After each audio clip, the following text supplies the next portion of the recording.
আমি মোহাম্মদ শেখ সাদী, যুগ্ম আহ্বায়ক, কুষ্টিয়া জেলা বিএনপি। আমার বয়স এখন ৪৭ বছর রানিং। ১৯৯৫ সালে আমি এসএসসি পরীক্ষায় পাশ করি। পাশ করার পরে কুষ্টিয়া গভর্নমেন্ট কলেজে ভর্তি হই। আজ থেকে ৩০ বছর আগের থেকেই আমি এই বিএনপি রাজনীতির সাথে যুক্ত। আমার বাড়ি যেহেতু কুমারখালী, আমার বন্ধু, আমার আত্মীয় স্বজন, প্রতিবেশী সবাই জানে যে ১৯৯৫ সাল থেকেই আমি রাজনীতির সাথে যুক্ত। আমার বয়স ৪৭ বছর, আজকে ৩০ বছর ধরে আমি রাজনীতি করি। তো এখন রাজনীতিটা মাঠে আমি ছিলাম খুব কম, কারণ আপনারা জানেন বাংলাদেশের অন্যতম একটি শিল্প প্রতিষ্ঠান হচ্ছে এশিয় গ্রুপ। এই গ্রুপের আমি হচ্ছে চেয়ারম্যান। গত ১৭ বছরে আওয়ামী লীগের দুঃশাসনের সময়, আওয়ামী লীগের এই শোষণের সময় আমি অনেক নির্যাতিত হয়েছি। আমি যেহেতু ঢাকাতে থাকি, আমার ব্যবসা প্রতিষ্ঠান অধিকাংশই ঢাকাতে। আমি এই দলের জন্য যেভাবে ছাত্র জীবনে ছাত্র দল করেছি, তেমনি যখনই আমার লেখাপড়া শেষ হয়েছে, আমি ব্যবসা শুরু করেছি, তখনই আমি কেন্দ্রেতে রাজনীতি করেছি।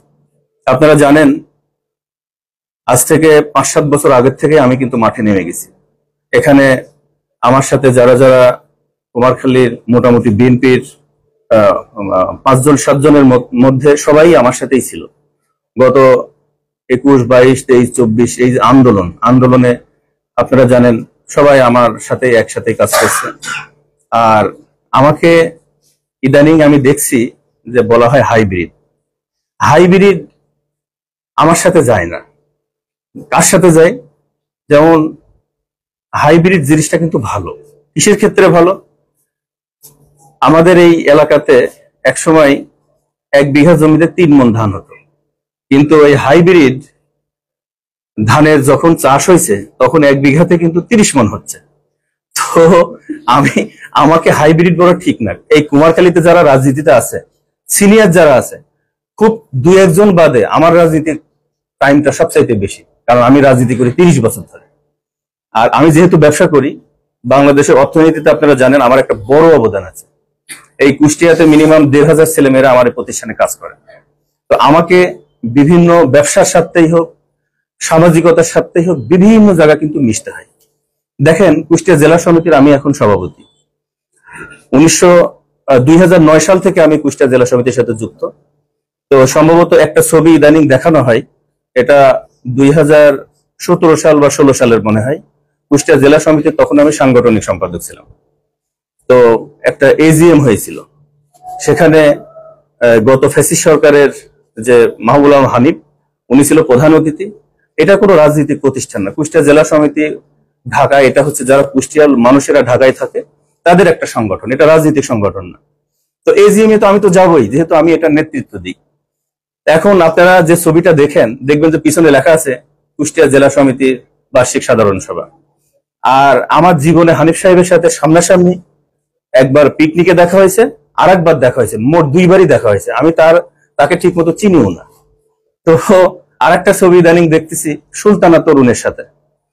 এটা সম্ভবত ২০১২-১৩ সালের দিকে হবে। একটা রেস্টুরেন্টে পিটারের মেয়ের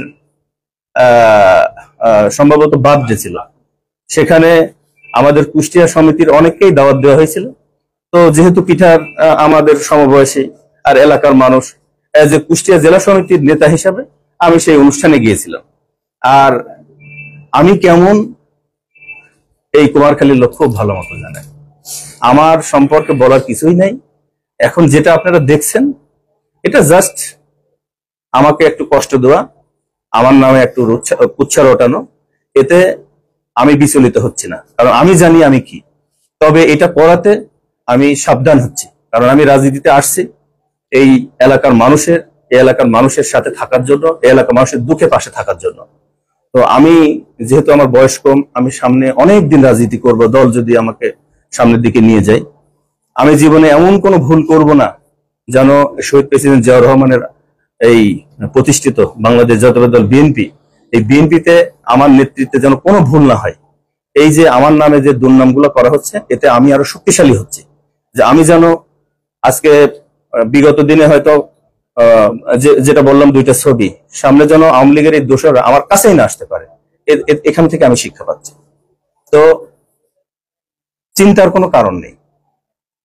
এই দল শহীদ প্রেসিডেন্ট জিয়াউর রহমানের দল। উনার মতো মানুষ, উনার মতো অবদান বাংলাদেশে আর কোনো মানুষের নাই।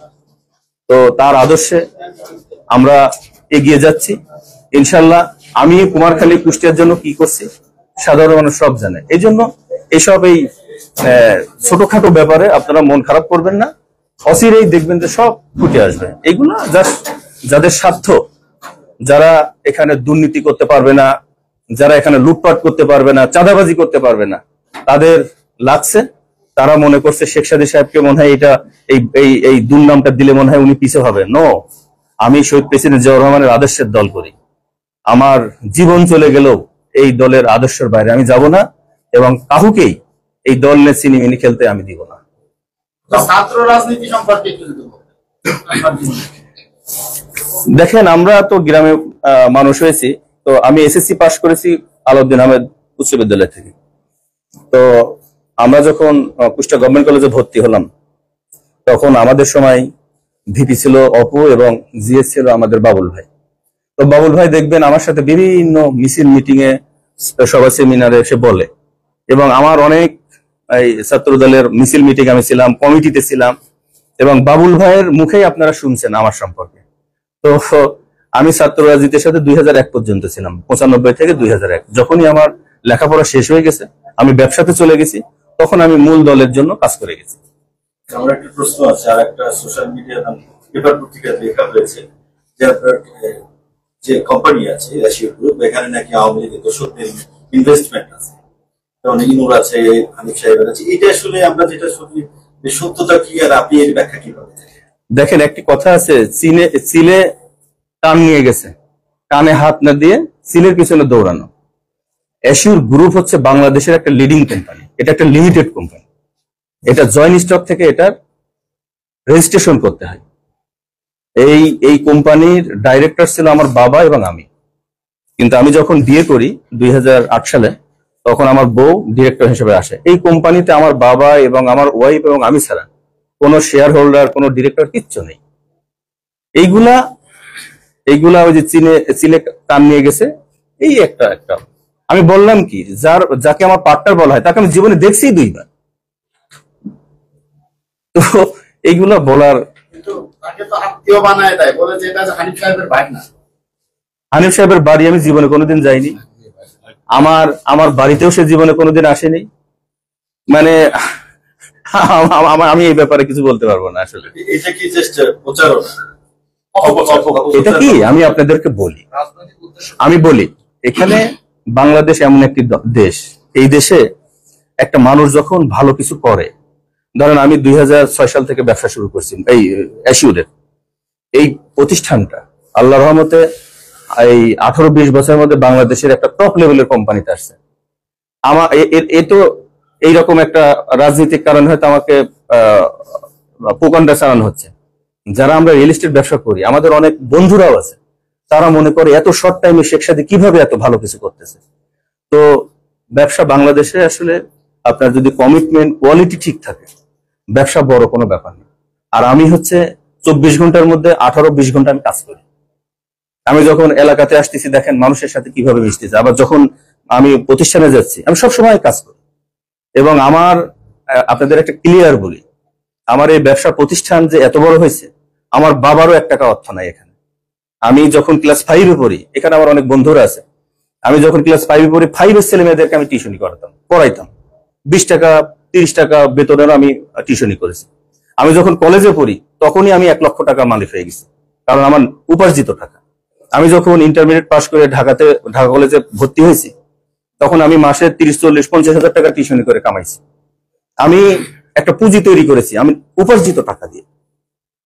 আমার এই কোম্পানি আজকে বাংলাদেশের হাজার হাজার কোটি টাকা এই কোম্পানির মানে এখন বিনিয়োগ, টার্ন ওভার।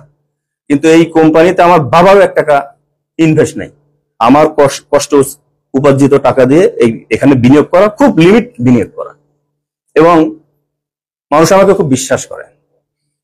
মানুষ আমি দেখেছি ঢাকা শহরে তো এখন আমার হাজার হাজার ফ্ল্যাট, অনেকেই আমার কাছে প্রচুর টাকা রেখে যায় যে ভাই অমুক এলাকাতে আমার একটা প্রজেক্ট অ্যাপার্টমেন্ট লাগবে, আপনার তো এলাকায় প্রজেক্ট নেই, যখন আসে তখন আমাকে একটা ফ্ল্যাট দিবেন, আমি এই টাকাটা রেখে গেলাম। বাংলাদেশের বিভিন্ন ব্যাংক আমাকে টাকা দেওয়ার জন্য এসে বসে থাকে। আমি যে আপনারা তো আমার এলাকার মানুষ, আমি বলি আমার মূল ব্যবসাটা কি রিয়েল এস্টেট ব্যবসা না? যখন একটা জমি সাইন করি ওখানে একটা সাইনবোর্ড দিই, ওই বিল্ডিংটা করতে যদি আমার 20 কোটি টাকা খরচ হয়, ওটা হয়তো 25 কোটি টাকা সেল হয়, কাজ ধরার আগে আমার অর্ধেক সেল হয়ে যায়। মানুষ এত আমাকে পছন্দ করে, এত বিশ্বাস করে, কারণ এশিওর বাংলাদেশের একটা ব্র্যান্ড, এটা কুষ্টিয়াবাসীর একটা গর্ব। আমার এই প্রতিষ্ঠানে কুষ্টিয়া প্রায় 1-1.5 ছেলেমেয়েরা চাকরি করে, তাদের দেখবেন তাদের জীবনযাত্রার মান একটু ভিন্ন। ইনশাল্লাহ দিন যত যাবে আমার প্রতিষ্ঠানটা যেভাবে আগায় যাবে এবং এই কুষ্টিয়ার মানুষদের নিয়ে রাজনীতিতে উন্নয়ন কাকে বলে, ডেভেলপমেন্ট কাকে বলে, দলের আদর্শ কাকে বলে, একটা চমৎকার আমি একটা উদাহরণ তৈরি করব, মডেল তৈরি করব। এটাই হচ্ছে বিগত দিনে যারা লুটপাট করছে, ধান্দাবাজি করছে, এদের ভয়। এই শেখ সাদী রাজনীতি যদি দাঁড়ায় যায় তাহলে তাদের ধান্দাবাজি আর থাকবে না। আমি শহীদ প্রেসিডেন্ট জিয়াউর রহমানের আদর্শের সৈনিক, আমি কখনো কোনো জিনিসে ভীত হব না। ইনশাল্লাহ এভাবেই চালিয়ে যাব, সমাজের সাথে, মানুষের সাথে, দলের সাথে। স্পেসিফিক কুমারখালী খোকসার মানুষের জন্য কি মেসেজ এবং কি করতে চান যেটা বিগত সময় হয় না? শোনেন, ডেভেলপমেন্ট একটা প্রক্রিয়া। মানুষ বলে আমি এটা করে দেব, এটা করে দেব, আর আমি ইতিমধ্যে করে দেখাইছি। আমি শত শত মসজিদ আল্লাহ পাক আমাকে দিয়ে করাইছে, বিভিন্ন স্কুলের বিল্ডিং আমি করে দিছি আমার নিজের অর্থায়নে। এই কুমারখালী খুকসা এমন কোন গ্রাম নাই যে সেই গ্রামে আমার প্রতিষ্ঠানে একটা ছেলে চাকরি করে না। আমি এখনো আমার আমার নিজস্ব অর্থায়নে প্রচুর ডেভেলপমেন্টের কাজ করতেছি। তো এই যে এখানে একটা হাসপাতাল হচ্ছে, প্রায় 150 কোটি টাকা খরচ করে করতেছি। এই হাসপাতাল করার অর্থটা কি? আমি একটা সাধারণ ঘরের ছেলে, আল্লাহ পাক আমাকে অনেক দিছে। আমি চিন্তা করতেছি এই হাসপাতাল শুধু এলাকার না, এটা বাংলাদেশের একটা আধুনিক হাসপাতাল হবে, যেখান থেকে মানুষ সুচিকিৎসা পাবে। আমার জন্য দোয়া করবে। জি, রাজনৈতিক কালো ছড়াছড়ি এই বিষয়টা আপনি তো জেলা নেতা, জেলা বিএনপির যুগ্ম আহ্বায়ক, সেই জায়গা থেকে আপনি কি মেসেজ দেবেন? নেতা কর্মীরা তো এতে বিব্রত হচ্ছে, আপনার যে তৃণমূল নেতা কর্মীরা আছে, এই যে কানা ছড়াছড়ি গ্রুপিং তো বিব্রত হচ্ছে, এই জায়গা থেকে আপনি কি মেসেজ দেবেন? দেখেন, বিএনপি একটা বড় দল, এখানে যেমন নেতা বেশি, কর্মী বেশি, মত পার্থক্য কিছু কিছু ক্ষেত্রে বেশি হয়। তবে আমাদের দলের ভারপ্রাপ্ত চেয়ারম্যান তারেক রহমান, তার যে নির্দেশ, আমরা যারা নির্দেশ পালন করছি আমরা কিন্তু কাজ করে যাচ্ছি। কিন্তু যারা তারেক রহমানের নির্দেশটা মানে না, তারা অনেক সময় বিভিন্ন রকম প্রোপাগান্ডা চালাচ্ছে, বিভিন্ন রকম খারাপ কথা প্রচার করতেছে, এইদিকে কান দেওয়া যাবে না। আমি একদিন ভারপ্রাপ্ত চেয়ারম্যান জনাব তারেক রহমানকে বলেছিলাম একটা মিটিং এ যে আপনি, আপনার বাড়ি বগুড়া, আমার বাড়ি কুষ্টিয়া, বগুড়ার থেকে কুষ্টিয়াতে বিএনপি শক্তিশালী। আসলে বিএনপি কুষ্টিয়াতে এমন ভাবে অবস্থান করছে, এইসব প্রোপাগান্ডা, মিথ্যা, এগুলো ছাড়া কোনো লাভ হবে না। বিএনপি ইনশাল্লাহ খুব সুন্দরভাবে, সামনে যে সংসদ নির্বাচন আসবে, ইনশাল্লাহ আমরা আশা করছি 4টা সিটি বিপুল ভোটে ধানের শীষ পাবে, এখান থেকে জয়লাভ করবে। আর যারা প্রকৃত রাজনীতি করে না, মানে না, বোঝে না এবং করেনি, তারা নিজেরা ভালো যারা করছে তাদেরকে ডিস্টার্ব করার জন্য তারা বিভিন্ন রকম কার্যকলাপ করতেছে, এগুলো টেকসই হবে না, এটা সাময়িক।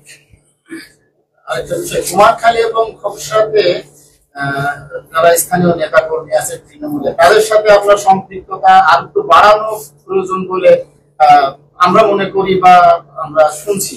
এক্ষেত্রে আপনার প্রচেষ্টা কতটুকু? আসলে আমার লক্ষ্য কিন্তু এই কুমারখালী খোকসার অবহেলিত যারা আছে, আগে প্রথম হচ্ছে, আমার প্রথম টার্গেট হচ্ছে যে আমি যে পরিবার থেকে আসছি, কষ্ট কি জিনিস আমি কিছু বুঝি। এই জন্য আমি আরো 15 বছর আগের থেকে এই এলাকার মানুষের কষ্টে যারা আছে তাদের জন্য কাজ করতেছি। কি কি কাজ? যেমন আমাদের এখানে যারা বিএনপির নেতা কর্মীরা আছে, যারা কষ্টে আছে, বা এই যে আমরা আমাদের নতুন ভাই মারা গেছে, তার ছেলেটাকে আমি চাকরি দিয়েছি, রশিদুল ভাই মারা গেছে, তার ছেলেটাকে চাকরি। এইভাবে আমি খুঁজে খুঁজে দেখছি যে বিএনপির আদর্শ যারা, যে পরিবারগুলো যারা দুর্বল, যারা নির্যাতিত, সেসব পরিবারে আমি ঢুকে গেছি। এবং আমার প্রধান টার্গেট শিক্ষাক্ষেত্রে আমি কাজ করতেছি। আমি এই কুষ্টিয়া এলাকার কুমারখালী খোকসাতে আমার মনে হয় আমার নিজস্ব বেতনের টাকায় 50টা ছেলে মেয়েকে আমি লেখাপড়া করাইছি। আমি প্রতি মাসে যে বেতনটা পাই মিনিমাম 1 লক্ষ টাকা এখান থেকে বিভিন্ন ছেলে মেয়েদের এই বৃত্তি ফান্ডে যাচ্ছে। তো আমি যেমন এখানে একটা চিকিৎসার ব্যবস্থা করতেছি, আমি আমার নিজস্ব টাকা দিয়ে আমি কিন্তু বিভিন্ন রাস্তাঘাটে কাজও করতেছি। আমি খেলার মাঠ অলরেডি আরো 15 বছর আগে থেকে করতেছি। আমি বললাম কি, কোন সেক্টরে আমার ডেভেলপ আমার হাত নেই। তো আমার একটা স্বপ্ন আছে। স্বপ্নটা কি? কষ্ট যেহেতু আমি জীবনে করছি, কষ্ট আমি বুঝি। আমি তারেক রহমানকে কথা দিয়েছি, আপনি আমাকে সুযোগ দেন, আমি এই কুমারখালীর খোকসার প্রত্যেকটা সেক্টরে প্রত্যেকটা মানুষের জন্য এমন কিছু করব যেন এই ডেভেলপমেন্টটা দেখে অন্যরা এটাকে মডেল হিসাবে নেয়। জি জি, আপনি এখন লাইভ চলছে, লাইভের ভিতরে একজন কমেন্ট করছে আপনার যে হসপিটালটা, এটা আপনি নাকি ব্যবসার উদ্দেশ্যে করছেন, কারণ সাধারণ যে গরিব মানুষ এটা চিকিৎসা পাবে না, অনেক বেশি কষ্ট থাকে। এই জায়গাটায় আসলে আপনি সাধারণ জনগণের জন্য হসপিটাল। দেখেন, আমি তো একজন ব্যবসায়ী এবং রাজনীতি দুইটাই করি। এই প্রতিষ্ঠানটা আমার বিগ একটা ইনভেস্টমেন্ট। তবে এখানে এই ট্রিটমেন্টটা খুব ব্যয়বহুল হবে, কিন্তু এই কুষ্টিয়াবাসীর জন্য একটা বিশেষ ডিসকাউন্টের ব্যবস্থা থাকবে। পাশাপাশি এমন কিছু মানুষ আমি দেখব, আমার অ্যাডমিনিস্ট্রেশনে থাকবে যারা গরিব, দেওয়ার মতো না, তাদেরকে আমি ফ্রি ট্রিটমেন্ট করবো। আমরা হচ্ছে হাফিজ ভাইয়ের কাছে, হাফিজ ভাইয়ের একটা ছবি নিয়েও সোশ্যাল মিডিয়াতে ইদানিং ভাইরাল হয়েছে। ওই হাফিজ ভাই বিষয়টাতে আমি এটা তুলে দিচ্ছি, আপনি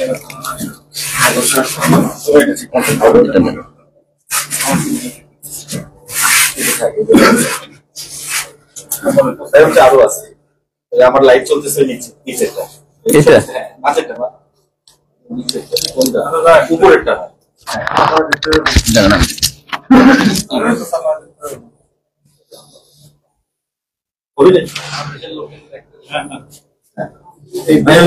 আমরা কি যাবো?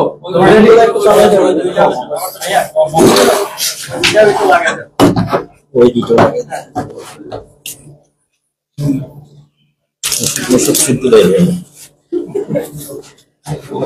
আপনারা একটু যাবো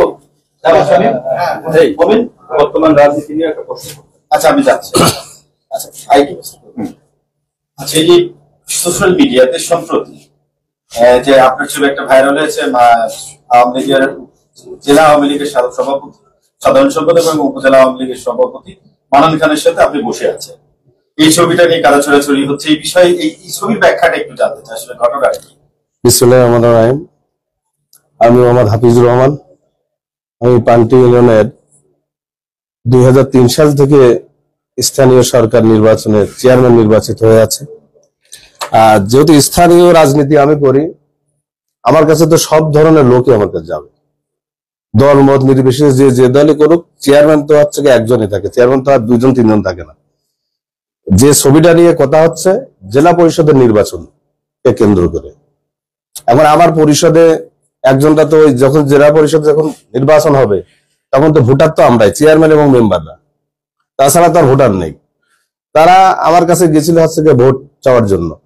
এখন আমার কাছে যদি আমার বাড়িতেই একজন যায়, আমি কি তার কিভাবে হচ্ছে বলবো যে আমার বাড়িতে আসা যাবে না? এবং পরিষদটা তো পাবলিক প্লেস, যে কেউ যাওয়ার হচ্ছে তার অধিকার আছে ওখানে। তারা ভোট চাওয়ার জন্য গেছে। আমি এইটা বাদে যে প্রোপাগান্ডাটা ছাড়াচ্ছে, দেখাক যে কোনো আওয়ামী লীগের কোনো মিটিং, কোনো মিছিল, কোনো কর্মকাণ্ডের সাথে আমি জড়িত আছি কিনা। এবং এটা তো আমার পরিষদের অফিসে হচ্ছে গিয়ে তারা আছে কে বা, হ্যাঁ পরিষদে। আমরা জানি খুলনা বিভাগে যখন স্বৈরাচার সরকার বা আওয়ামী লীগ সরকার ছিল, সে সময় যে কুষ্টিয়াতে মনে আপনি একমাত্র ইউনিয়ন পরিষদ বিএনপি চেয়ারম্যান ছিলেন, মানে কুষ্টিয়া জেলার ভিতরে আমি একাই, তাছাড়া বিএনপির কোনো চেয়ারম্যান নেই। সেই জায়গা থেকে আপনাকে আওয়ামী লীগ বানাচ্ছে। এখন এরা তো আমার বিরুদ্ধে অপপ্রচার চালাচ্ছে, যাতে হচ্ছে গিয়ে যেমন এদের যখন থানা কমিটি হয়, এই ছবিটা কেন্দ্র করে কিন্তু আমাকে হচ্ছে পদে দেওয়া হয়নি। কিন্তু অনেক পদে যাদের দেশে তাদের বঙ্গবন্ধুর মালা দিচ্ছে, তারা হচ্ছে গিয়ে এই হানিফির মালা দিচ্ছে, তারা হচ্ছে সদর খানের মালা দিচ্ছে, কিন্তু তারা কিন্তু পদে আসছে। খালি সাজা হবে কেন, অনেকেই আছে আমাদের দলের ভিতরে। কিন্তু আমার ওই একটা ছবি বাদে একটা ফুটেজ দেখা যে হ্যাঁ আমি কোনো আওয়ামী লীগের লোকের সাথে হচ্ছে গিয়ে কোন মিছিল মিটিং এ গেছে কিনা। এটা হচ্ছে গিয়ে এই পদের দ্বন্দ্বের কারণে হচ্ছে গিয়ে আমি রাজনৈতিক প্রতিহিংসার শিকার হয়েছে। এই ছবি কি আপনার আগামী রাজনীতির জন্য বাধা হয়ে দাঁড়াচ্ছে?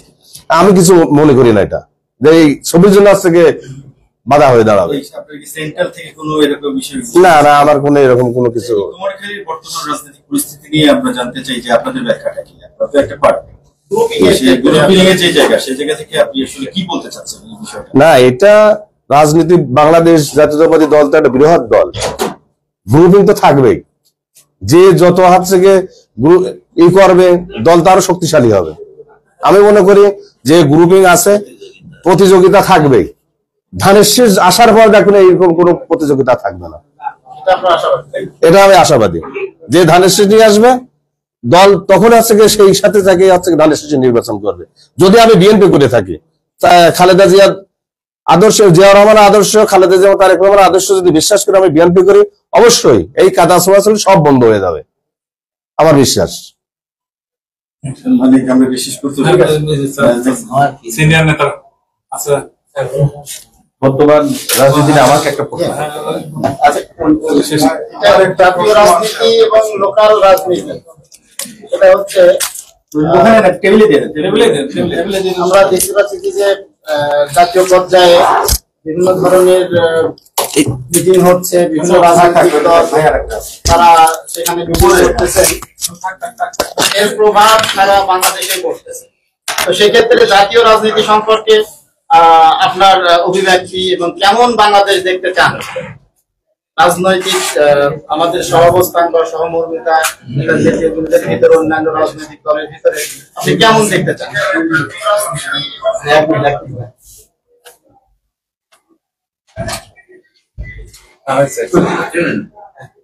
ধন্যবাদ আপনাকে।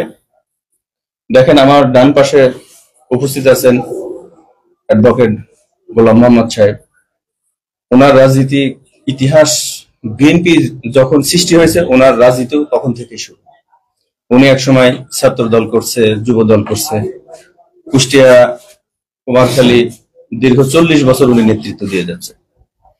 আমার বাম পাশে আছেন আমাদের হাজী মনোয়ার ভাই, উনি সদ্য এই কুমারখালী ঐতিহ্যবাহী পৌরসভার পৌর সভাপতি নির্বাচিত হয়েছে। আমাদের বাম পাশে আছে আমাদের রুনা আপা, সাবেক চেয়ারম্যান, আর ডান পাশে তো হাফিজ ভাই আছেই। তো কুমারখালীতে যারা রাজনীতি করে তাদের মধ্যে আসলে কোনো গ্রুপিং নাই। আর এই বিএনপি এমন একটি দল, এই দলকে কথা দিয়ে, খারাপ গালি দিয়ে, দোষ চাপায় এই দলকে দমানো যাবে না। আপনাদের একটি কথা বলি, বিএনপির সাংগঠনিক কর্মতৎপরতা খুব দুর্বল ছিল। গত বছরে যখন আহ্বায়ক কমিটি হয়, এখন কুষ্টিয়া জেলার আহ্বায়ক কমিটির আহ্বায়ক হচ্ছে আমাদের কুতুবউদ্দিন আহমেদ আহ্বায়ক, আমি যুগ্ম আহ্বায়ক, এবং আমাদের সদস্য সচিব ইঞ্জিনিয়ার জাকির হোসেন। আমাদের নেতৃত্বে কুমারখালীর বিভিন্ন পৌরসভা, বিভিন্ন উপজেলা, বিভিন্ন ওয়ার্ড, ইউনিয়ন সুন্দরভাবে গণতান্ত্রিক পন্থায় সম্মেলনের মাধ্যমে নেতা নেতৃত্বে আসতেছে। আমাদের এই কুমারখালী পৌরসভা সুন্দর মতো একটি সম্মেলন হলো, কিন্তু কুমারখালী উপজেলা এত বড় একটি উপজেলা, এই উপজেলার আহ্বায়ক কমিটি এই নির্বাচনের মাধ্যমে নেতৃত্বে বাছাই করতেছে পদে পদে, search committee, word committee, union committee, বিভিন্ন পদে পদে এদের স্বচ্ছতা দিতে পারেনি। কারণ আমরা দেখেছি সার্চ কমিটিতে আওয়ামী লীগের দোসররা আছে, ওয়ার্ড কমিটিতে যারা বিগত দিনে 20-30 বছর ধরে ওয়ার্ডের নেতৃত্বে ছিল তারা ভোটার লিস্টে তাদের নাম নেই। তো এইসব অনিয়ম আমাদের কুষ্টিয়া জেলা বিএনপি ঠিক পেয়েছে, এটা কেন্দ্র ঠিক পেয়েছে। আপনারা গত 2 দিন আগে দেখেছেন এই কমিটির হাত থেকে একটি শক্তিশালী টিম করা হয়েছে, যে টিমের আমি 1 নাম্বার।